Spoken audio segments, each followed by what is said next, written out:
as long as we all have the same mutual goal in these stories, is to let people know that they can fulfill their dreams. You're the only one making that decision. Your family said you were crazy. Family says I'm crazy, but now they're saying that you're the greatest and they always believed it. What's up, everyone? This is Mayowa, your host, and you are listening to the Six Figure Entrepreneurial Podcast. More people than ever are building cool stuffs online from the scratch, solving problems, and making a lot of money in the process. And on this show, I sit down with these amazing six-figure entrepreneurs to share their entrepreneurial journeys, the ideas, the opportunities, the strategy they are taking advantage of, so the rest of us can do the same. And now, let's get the show started.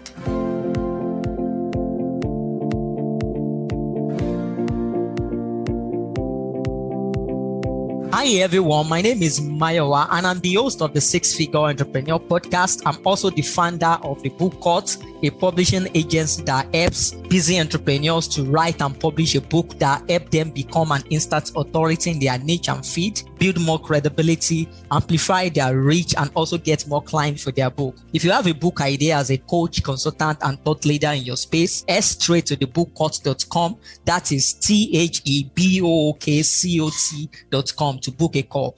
On this episode of the Six Figure Entrepreneur Podcast, I've got another amazing six-figure entrepreneur. And before we get the whole show started, I will just pass the mic to him. He will introduce himself, tell us a bit about himself, then we get the show started.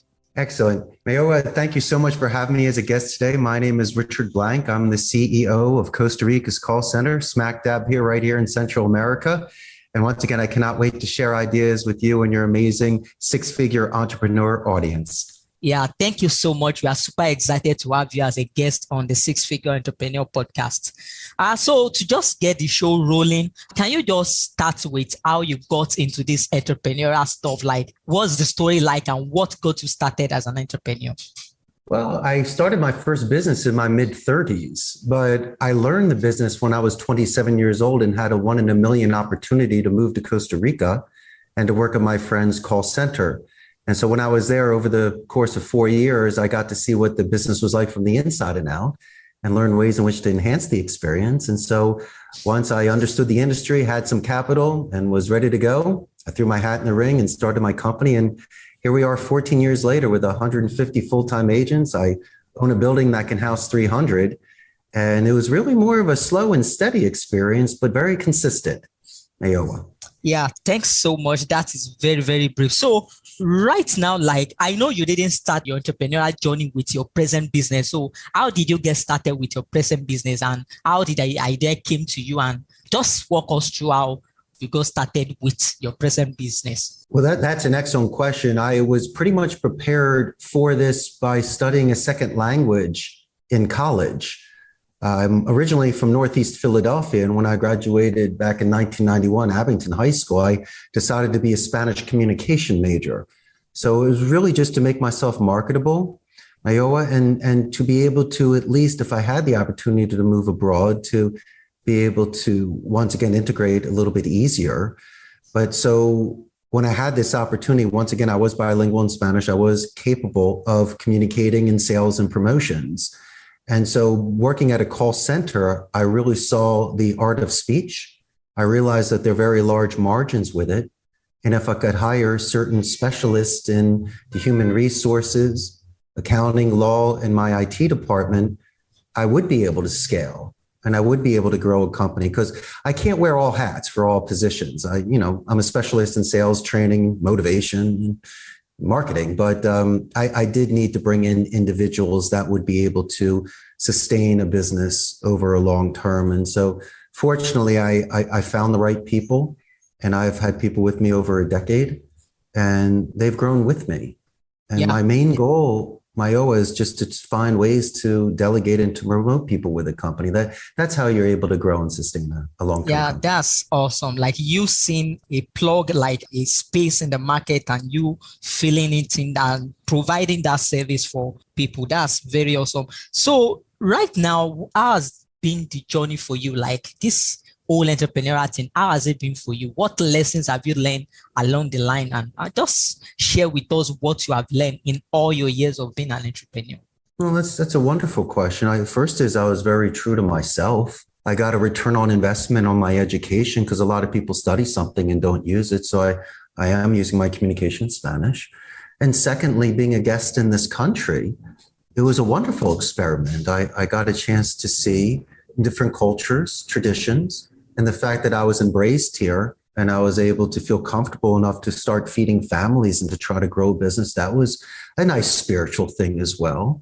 I fell in love in Costa Rica and married a Costa Rican girl. And so she and I started the business together. So that was a wonderful thing to have. But journeys really, you can't really look at it from the financial aspect because if that's all you're chasing, there's 1,000 ways to make a dollar. I believe that if you're capable of helping others grow and finding some sort of fulfillment, so you're not compromising any sort of ethics, then you could be very lucky, Mayowa, and you can have a luxury trade or but a lot of people use call centers. I didn't create a call center.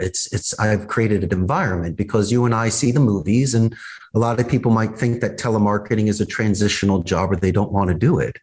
But my friend, if we're selective of the campaigns that come in here, we give the individuals that work with me the proper resources, and we coach them and monitor and be a mentor. There's no reason why their earnings potential could be limitless.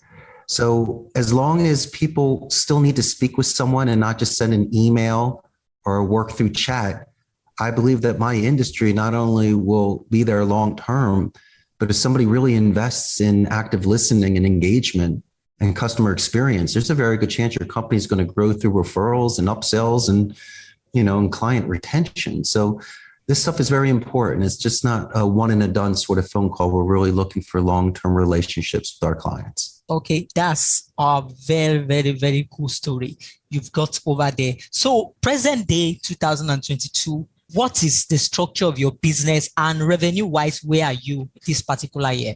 Well, we took a huge hit during COVID, which a lot of people had done. The labor laws meant that instead of using my brick and mortar location, I had to send the majority of my agents to their homes. And we're still working on a hybrid model here. In fact, I only have about 30% of my staff on site. And so we've made those adjustments in regards to working with people virtually and the sort of labor pool and what people are looking for. But in regards to this industry, I see a lot of omni-channel non-voice support where either people are only preferring to communicate via email or chat and non-voice. And so that's a challenge for us because, as I say, there's a lot of ways to have a better experience with a client and to learn a little bit more about them and to be able to solidify a relationship that's being taken away. But what I see is that Costa Rica, since it's near shore and we're close to the United States compared to offshore locations in Philippines and India, a lot of my clients are gravitating towards that. And also since Spanish is becoming a more prevalent language in the United States, there's more need for bilingual agents with Spanish language capacities. So once again, our labor force here has that sort of skill set. But to me, my friend, one thing that will never change is the empathy towards those that work with me and giving them their dignity and just making sure, once again, that they have job stability so they can go home and tell their families what they do. So if you're not a very good entrepreneur, leader, or boss, and nobody comes back to your business to work with you, you really don't have a business. So the most important thing is to really concentrate on your foundation and the individuals that work with you to help you grow. Okay, thanks for that. So one curious question I wanted to ask, I've been hearing and I've been seeing six-figures entrepreneurs and successful business people online moving from the United States or even from other countries to countries like Costa Rica and Puerto Rico. What's the big deal with Puerto Rico and Costa Rica? I'm just very curious. There's so many reasons. I mean, if you think about it, our ancestors were nomads. My family came from Europe. I'm sure your family came from somewhere else before the UK. We all have traveled. Yeah, sure. Uh-huh. And so maybe some people have that, as you say, entrepreneurial bug in them where they want to try something new. Some people like myself studied languages, so they want to practice it or immerse themselves in it. A lot of people, and I think you can attest to this being in the United Kingdom, they're moving to places with warmer weather, like I did from Philadelphia to Costa Rica. So there's nothing wrong with living in tropical paradise. Also, you might have tax benefits cost of living. In Costa Rica, we have a lot of medical tourism. So people will come down here to be able to not only save an enormous amount of money, but to be able to, once again, receive the sort of treatment that you could be getting in the United States for a fraction of the cost. So many reasons. And sometimes people just want to shed a skin. Mayowa, they want to try something new in their life, or they're ready for a new beginning. It's not like they're running from something. Naturally, if you move somewhere, you're bringing your mental baggage with you, but they might be yearning for adventure. Or they just, as before, want something new. You mentioned one interesting thing, which is the idea of tax. As an entrepreneur, I think there are many hats we have to put on as an entrepreneur. You have to learn how to make the money. You have to learn how to protect the money, and you have to learn how to manage the money. So it's not just about making the money. And I think it's a very smart decision for one moving from US or maybe UK or maybe another country to an area where they can easily earn more for the same amount of work, where we can earn more and reduce our tax. I think that's a very smart one that you pointed out there. Well, let me give you a specific example. By having my company inscribed in the United States and then also a Costa Rican company here, so I can follow all labor laws, what I'm earning in the United States, there's something called a bona fide residency that since I'm outside of the United States for more than 300 days a year, once again, I'm tax exempt for up to $110,000 just off the bat. And so that's a lot of money. And even though you're sacrificing living far away from your family and some of the comforts of the home that you're used to, if you are capable of moving abroad, as you say, you could compile an enormous amount of savings and benefits just by living abroad. And so take it by a case-by-case basis. You have to make sure your family or your partner is agreeing to that. A lot of the times your family might want you to stay closer to home and make you feel guilty a little bit. And if you can get past your parents' guilt, you can live anywhere in the world. So I think a lot more decisions are made, not just financial. There are some emotional decisions that are put in there as well. Yeah, that's awesome. That's cool. So now let's just transition into the question round, where I have to throw some thought-provoking question at you, and then you get back to us with answer. So Richard, should we go ahead?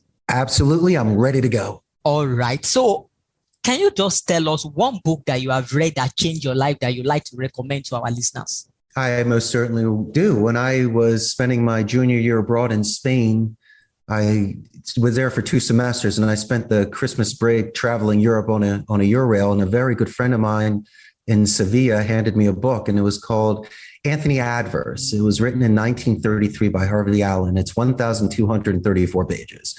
And I swore to finish that book over Christmas break. But it was a wonderful story of an 18th century dreamer that traveled the world and had adventure. And so for me, I just was kind of that classic romantic, and I enjoyed it. So it's not like just reading a chapter of someone's life. You're literally reading an entire life. So that was a book that I would recommend to people. Okay. All right. Listeners out there, the book Richard just mentioned, you can get a link to the book by just heading straight to www.thesixfigureentrepreneur.com and just type in Richard in the search bar, and the show note for this episode will pop right up. So speaking about book, Richard, if you had to write a book today, what would that book be about? Well, I'd be writing children's books, of course. I can't give you the entire idea, but a lot of it would have to do with Rube Goldberg experiments and mini golf. But it would be a fun book. It would be an interactive book. It would be a mentally pleasing book. I don't want to cause any stress. I would just want some sort of pondering and interaction and enjoyment. Okay, why children's book? Why children's book? Because I always believe that children can relate to it and adults can relate to it. And some of the best ways to form relationships is through play. And so I just don't want to give a self-help book or some sort of philosophy. But I think if people can interact with one another in a certain comfort level and a certain environment, they can build relationships. So that would be my sort of book in order to, once again, assist people in relationship building. Yeah, that's very unique. I've asked the same question from almost all of my guests on this show, and it has always been a non-fiction book, maybe self-development or towards their expertise. And, your view about books is very, very different. And I think that is awesome.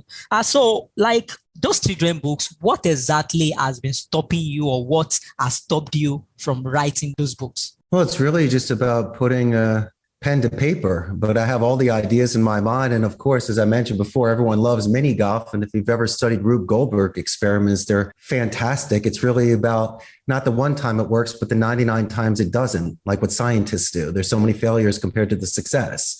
And a lot of it has to do as an entrepreneur is not saying that you're batting 1%, but a lot of people do give up. And if you're willing to go that extra one time out of 99 times of not hitting it, you will finally strike gold. And so my book would once again be having people putting together these little mini golf sort of experiments through Rube Goldberg experiments. So it's a lot of creativity, almost like Lego as well. Yeah, it's fun for the whole family. So as I mentioned before, everyone loves mini golf. That would be a very awesome book. And seriously, as a book coach, I think I'm very interested in your idea, and it's a very unique and a very awesome one. If you don't mind, like I can offer some advice and some tips on how to get started with you getting those ideas into written or printed form in form of a physical book or ebook, if you won't mind. Well, I'm all ears, of course. I'd love to hear any sort of That's awesome. Okay. So what is one thing you did in your business that actually gave you a very big win? Really, this one thing in my business that I think really has changed everything was the fact of, once again, feeding families here. When you run a business and you're a C-level executive, you have leverage. You can hire, fire, make or break somebody. And I've seen a lot of people are very egocentric and all they're looking to do is to, once again, puff their ego. To me, I'm quite the opposite. I'm an individual always looking to find the strengths in an individual, even if someone that doesn't have any experience working in this industry. Those are the greatest agents to have because these are the ones that you can mold and you can mentor, and they're not coming in with bad habits or becoming a cancer. And so when you're working with people, it's a lot of this interpersonal communication and conflict management. Each person has their own style. And so as long as you're willing to have an open mind, put your ego aside and concentrate on synergy, where everyone works to win, then I think, once again, a lot of the problems you may have or challenges you might confront will almost solve themselves. Okay, that's awesome. So along the line of that, in your business, what is one superpower that you think you've got that has contributed to you winning in life and in business? Oh, I can easily answer that. I believe in a gamification culture where I'm an avid collector of pinball machines and retro arcade machines and jukeboxes. And so agents can meet others from different departments. They can let off steam and recharge batteries and hang out with me in a game room. And so once again, I've created an environment of play where instead of having a cigarette, going to Instagram or being by yourself, it's interactive. These are games that are older than most of these agents. And since I have the space and I have the passion for it, it's really something that I can share with them. And so I'm not saying it's a make or break, but Amazon is in Costa Rica. There's 10,000 agents here. And I'm not saying Jeff Bezos isn't a brilliant genius, but the one thing I've done is I've played pinball with all of my agents, and I don't think he has with his. So these are the sort of small wins that I can get to show the sort of stable, secure leadership that I give, and that I'm a real solid CEO. I'm a real boss that cares, and maybe I can break some of the stereotypes of what it's like to be an entrepreneur and a business owner. As I mentioned before, the greatest thing you could ever do is to work with people well and to promote them. Yeah, you are very right. I think, Richard, I must say this. You are one kind of an unconventional entrepreneur because, you are just talking about, you keep talking about all this unconventional stuff that are really exciting. And most entrepreneurs entrepreneurship can be very boring, but, I think you have got a way to spice it up with some on-air or unconventional stuff like gamification, and even your choice of a book, like your book recommendation was very out of the world. But I think that is cool. That's the beauty of what I do right here on this show. I get to talk to a lot of six-figure entrepreneurs and from diverse ranges of life and different philosophy, different mindsets, and a whole lot of interesting personality. And I think, Richard, you are a very awesome personality. I must say that on here. Well, I appreciate that. And once again, I've been following your work and you inspired me enough to write you. And I could only imagine, because this is the first time you and I are actually talking like this. And this is not a first time that you have this sort of energy, excitement. I mean, you live this. And I believe that you work very hard off the air, not only in your studies and your professional career, but with this 6-figure entrepreneur podcast that you've mastered and is growing. And so I believe water seeks its own level. I have no seminars. I'm not selling books. What I'm here to do today is just to put wind in your sails and share ideas with a friend. Yeah. And the fact that you are on this sort of journey, this spiritual journey where all you're doing is giving, Mayowa, I think it's wonderful. And you know perfectly well it's going to come back. Thank you so much. That really means a lot to me. You know, this idea of, let me just say this idea of this podcast came as a result of, I've went through a lot in my entrepreneurial journey. And I started this whole journey like 2012 when I resigned from my only full-time job. And, you know, wow. Throughout those years, it has been a very interesting one anyway, even though for the first 2 years, I was so broke. And fortunately, today marks 10 years of me leaving that paid job. Like today is 29th of June, 2022. And it's just marked exactly a decade when I left that job. I never knew what I was up to, what I would meet outside. And, you know, I just took that bold step, and family and friends are like, are you stupid?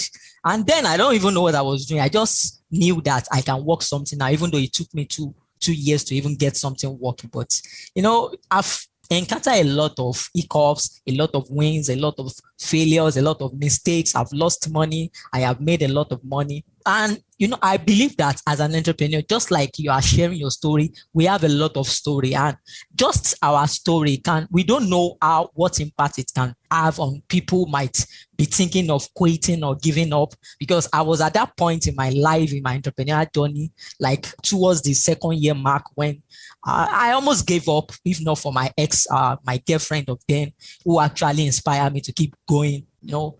And I just wanted someone to be motivated by listening to stories of amazing entrepreneurs who have built something from the scratch to a 6-figure business or even 7-figure business. And for them to be able to understand that, you know what, if Richard can do it, I think I can do it as well. And also to just share some tips that has helped you to get ahead in business. Maybe someone out there can take that tip, implement it, and get results for themselves. So that's just a drive behind this podcast. And it has been a very awesome journey talking to amazing people like you. I know it's just awesome. And I think that's one thing that stops a platform like this go to offer. And I'm very grateful to that, because not many people have the opportunity of jumping on call like this with awesome people like you and having conversations with a stranger that you have never heard of before. And it's just very, very, very cool for me. And I'm so grateful. And also for someone like you, like Richard, like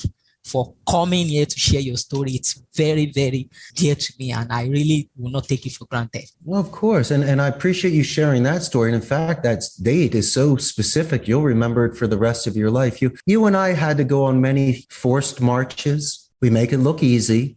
It's nice we don't spend the whole show talking about the losses or the setbacks, but your audience has to realize, and you kept talking about people quitting, everyone has the same shot of doing it. Everyone could be on your podcast. Everyone could be an entrepreneur. It depends on them internally. And a lot of the times, Mayowa, you're walking alone. You're the only one making that decision. Your family said you were crazy. Family says I'm crazy, but now they're saying that you're the greatest and they always believed in you. So like it's that decision actually influenced all of because I was the firstborn of the house. That decision actually influenced all my younger ones, and everybody now are now in that entrepreneurial vibe. And I think, and even inspire some friends and other people outside of my family circle. Mayowa, you don't seem to realize something, my good friend. Yeah, your grandchildren will be talking about the decisions that you made. These are ripple effects that will affect generations. And you understand that when you make these sort of large life decisions, you then begin a new momentum. And decisions are made after that. I decided second languages. You decided with the podcast and starting your business. So these aren't crazy decisions. And these are not even taking large risks, because obviously you're well educated. You have good intentions behind you and you've got wonderful work ethics. So the odds were in your favor. And so most of history is written by the winners. And you're on this six-figure entrepreneur podcast, not to boast or to say, look at me, look at me. You said it earlier, to share ideas with people and to let other people know that it can be done. But Mayowa, I can't just hit the ball and drag people. People have to do it themselves. Yeah, and you sure. judge someone's best character, my friend, during chaos. When you were down and out 2 years in, you weren't sure, parents are saying things. That's when you really look at yourself in the mirror and judge the true character. And you made that conscious decision to die with your boots on, to keep going. And I commend you for that. And if we can share those sort of ideas out there and encourage people not to just throw their lives away or take unnecessary risks, but to do their due diligence and to be ready for it, then by all means, you and I are the first two people to support them. And I think you're doing great work, as I mentioned before. Yeah, and you have so many different types of stories. And as long as we all have the same mutual goal in these stories, is to let people know that they can fulfill their dreams if they stick with it. Yes. You are very right. Like if I can, I always tell myself, if I can do it, anybody, even if I'm not really smart, like I have made silly mistakes. I started as an author, and English was not even my first language. And, my writings then were very terrible. I can remember those days vividly, and how I was about quitting thanks to my then girlfriend, who actually inspired me to not give up and actually believe in me then. And I'm grateful to her wherever she is today, because she was the reason why I never gave up that day. I could have go get a job, and my story would have been very, very different. So I have a comment and I have a question. My comment is, sure, we're not smart. We're just good looking. That's number one. Yeah. Number two, how many different languages do you speak, and what was your native tongue? Okay. I came from Nigeria actually, and my tribe is called Yoruba.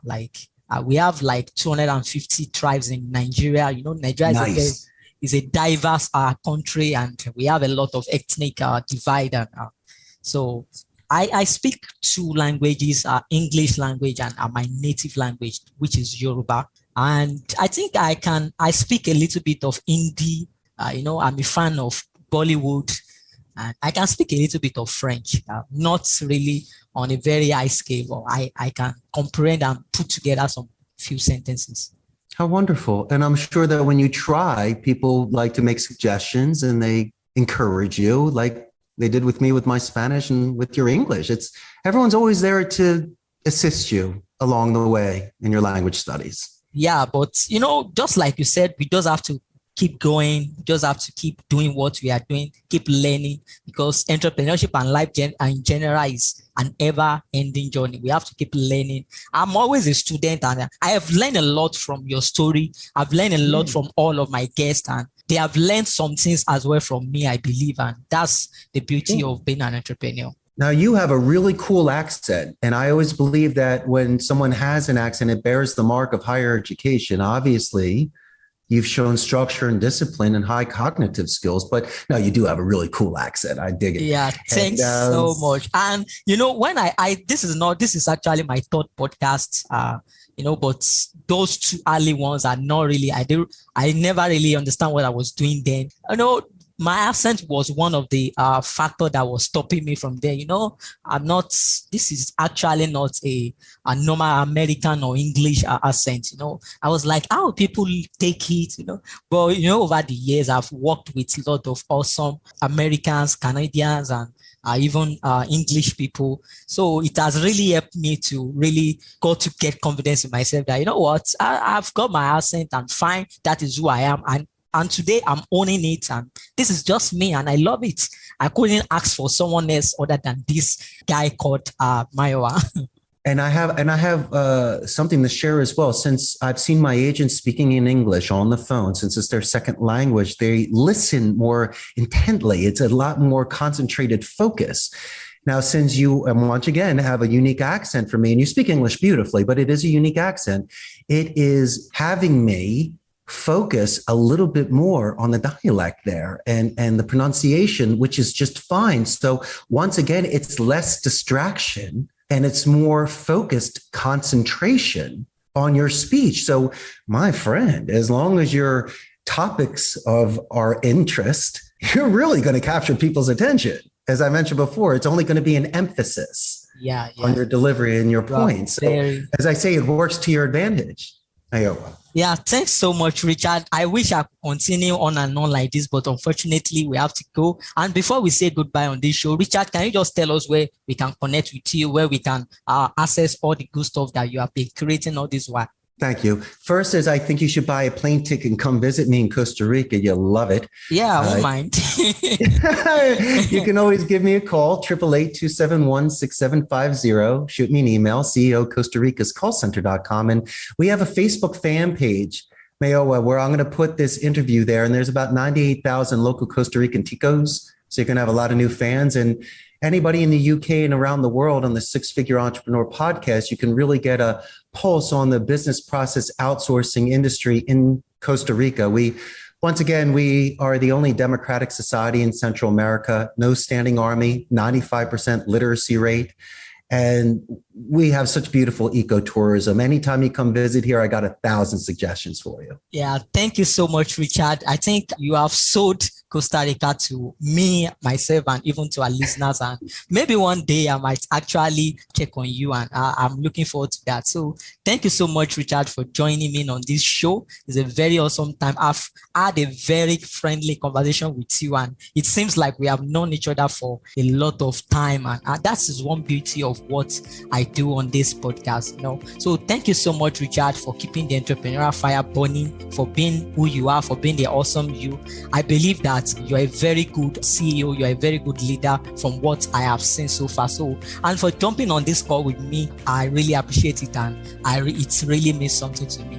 Well, you made my day, and strangers are friends you haven't met yet. And I cannot wait to continue to watch your career grow. Yeah, same here. So next time, I won't mind having you on this show again. And I believe you will surely say yes to that. I would love a part 2. You got it. All right.